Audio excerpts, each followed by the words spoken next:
সড়ক পথে এই যাত্রার খবর রাখছেন সহকর্মী সুমন তানভীর। আরো খবর নিয়ে যোগ দিচ্ছেন আমাদের সঙ্গে। সুমন, টার্মিনালগুলোতে যাত্রীদের চাপ কেমন দেখছেন? তাছাড়া যাত্রীদের কোনো অভিযোগ রয়েছে কি? যাত্রা নিশ্চিতে কি ব্যবস্থা নিয়েছে কর্তৃপক্ষ, সেটিও জানতে চাই।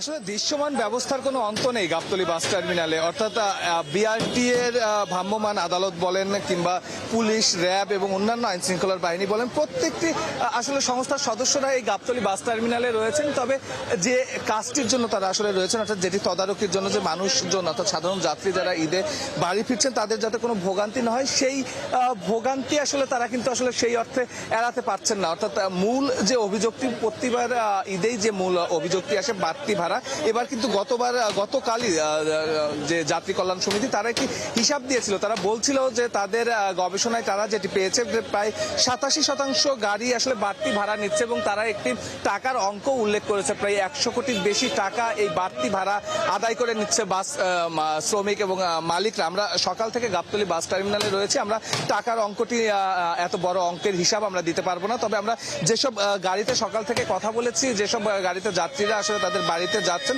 প্রায় প্রত্যেকটি গাড়ির যাত্রীরাই আমাদের কাছে বলেছেন এবং তারা তাদের টিকিট দেখিয়ে আমাদেরকে জানিয়েছেন যে তাদের কাছ থেকে যে ভাড়া 700-800 টাকা, সেই ভাড়াটি এবার 1200 থেকে 1500 টাকা নেওয়া হচ্ছে, প্রায় দ্বিগুণ ভাড়া নেওয়া হচ্ছে। এবং বেশিরভাগ ক্ষেত্রে এই বাড়তি ভাড়া কিন্তু আদায় করা হচ্ছে এসি গাড়ির ক্ষেত্রে। এবং এসি গাড়ির যে মূল সমস্যাটি, অর্থাৎ যে সুযোগটি আসলে পরিবহন মালিকরা নিচ্ছেন, সেটি হচ্ছে বিআরটিএ থেকে আসলে এসি গাড়ির জন্য কখনোই কোনো ভাড়া নির্ধারণ করে দেওয়া হয়নি।